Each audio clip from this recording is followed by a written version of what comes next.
Okay, good afternoon YouTube. Again, welcome to my channel, welcome to my video.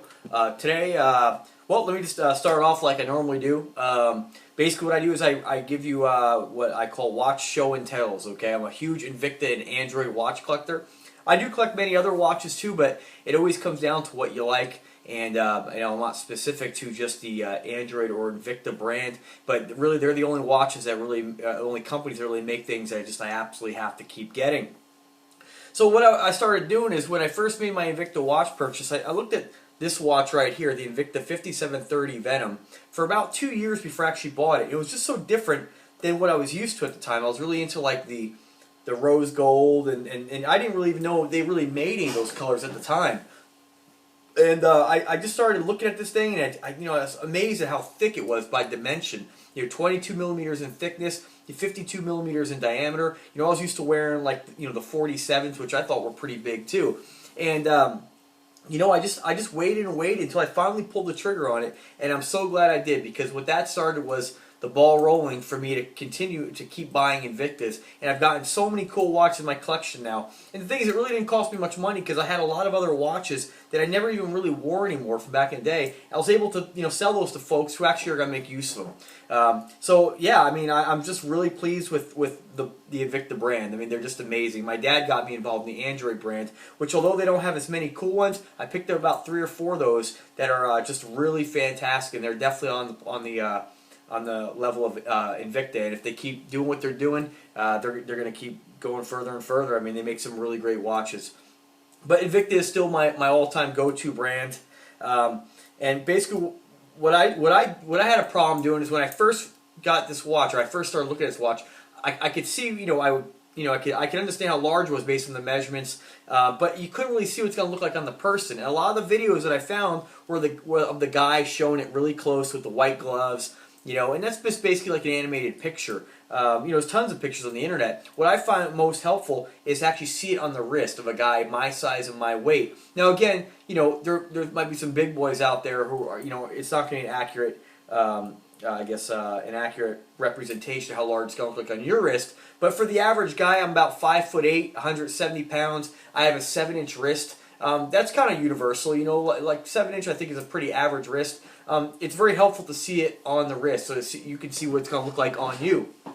And so basically that's what my videos are about. I get to show you what it looks like on the wrist, and I think it's very helpful based on the comments that I've had and the thank yous from people who are like, oh man, I watched your video, went out and bought the watch. So keep them coming, guys. Keep checking out my videos, and I'm glad you're enjoying them.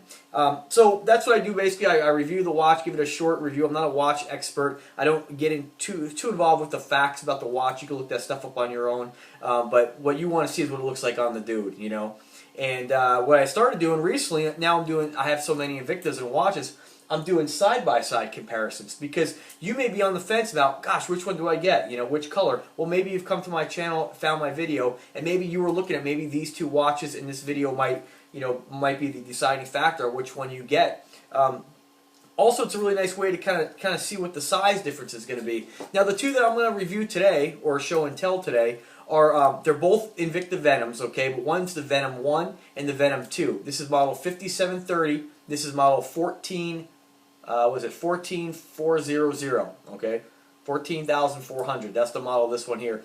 And basically, let me get a little closer here. The only difference between the Venom 1 and the Venom 2 is on the Venom 2, they've changed the bezel. They've put this very aggressive looking chiseled bezel, and they've changed the pushers and, of course, crown on it. The rest is exactly the same as far as size, case band, everything. There's really no difference. But I have to say that of the 2 of these, I really like the Venom 2 more, and I think that and they don't have a lot of Venom 2s, like they don't make as many colors as the original Venom 1. And maybe that'll change, but I have to tell you, the only thing that alright, so anyway, the Venom 2s, I like it more, but the pushers are a little bit smaller on the Venom 2, and when you like big watches, you want it all big. So that's the only thing I think they should have made more aggressive pushers, a little more aggressive pushers. But nonetheless, still, I mean, just a money watch. The bezel is just so cool on that thing.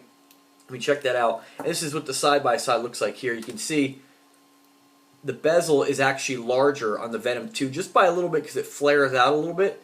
And then it's much more chiseled. It's much more aggressive. Really a cool improvement. I wouldn't really say, well, I shouldn't say improvement because it just, people like different things, but I think it's a much better looking bezel. I think it's a much more aggressive looking watch as opposed to the Venom 1. But nonetheless, still awesome watches. I'm going to tell you a little bit about these two models here. The 5730 is powered by the, looks like an ETA G10 211 N1 quartz chronograph movement. 52 millimeters in case diameter, 22 in thickness on the, 5730. Let me hold up the watch I'm telling you about, right? That would make sense.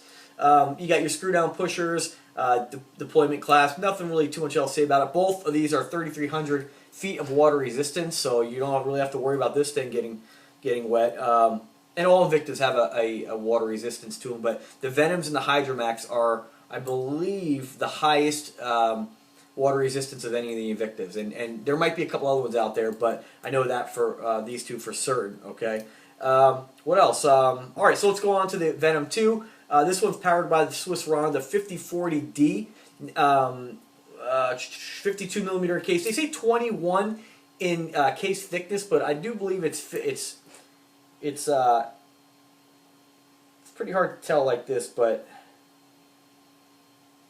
I'd say it's thicker because on this one here I can actually see the curve of the crystal. On this one here, it's actually recessed more in there. So I'm pretty sure that this is a little bit larger. Let me grab a ruler here, because sometimes they never really measure them correctly. Sometimes on the internet, you're always off by a few millimeters, depending on who's the one doing the measuring. So even for me, it's very difficult for me to see this in this lighting right now. But figure on, I know this one for sure is a 22 millimeter thickness. The Venom 2 is definitely a little bit thicker. I'd say it's at least 22, 23 on this one. So I mean, that's so close it doesn't really make a difference. What else on this one here? They say they both weigh about 12 ounces, but I know this watch here sized on a 7-inch wrist. Both these are actually closer to 13 ounces. So unsized, when you get it, you're looking at about a pound. Really heavy watch. Awesome watch. All right, so let me go ahead and throw one on the wrist here. Again, I weigh about 170 pounds. I am 5 foot 8 inches tall, and I have 7-inch wrists. Okay, this will give you an idea what it's going to look like on you. And these are just awesome, awesome watches. I mean, let me just tell you something. Once you start getting involved in Invictus, you're definitely not going to stop. There's going to be always ones you're going to keep wanting to get. They make so many cool and unique different models that you just won't stop at one, and you'll become an Invicta addict. I always say Invicta owners are kind of like Harley riders. You know what I mean? It's like they only ride the Harley. You know what I mean? It's like they kind of like, there's guys who don't actually collect watches; they collect Invictas, and a lot of reasons on why there. And this is I don't know, I can't talk today at all. You get what I'm trying to say. They're nice watches. So there they are. Again, the 14400 Invicta Venom 2, the 5730 Invicta Venom 1. Both sweet watches. You decide which one you like more. I have to say I really like that Venom 2. That bezel really does it for me there. But they don't make them in a lot of different colors. They really only make the Venom 2 in I think about maybe 4 or 5 different colors, if even that, when you start getting involved in the bracelet model. So really cool looking watch though. Let me get back a little bit so you can see it from this angle. Nice. They really come up nice and high on the wrist. And if you think this watch is big, check out the Sea Hunter. Again, the Sea Hunter is a different kind of watch. It's not quite as, I wouldn't say it's as flashy as this, because this you got so many different, like the design of the bezel is so cool on these things, and just the overall design. Sea Hunter is a little more simple, but it's a pretty cool watch too. The Sea Hunter is a 58 millimeter at the bezel watch, 23 millimeters in thickness. It is just a tank. Alright guys, well there you go. There's the two Invictas. The phone's ringing. Gotta go. Have a great day.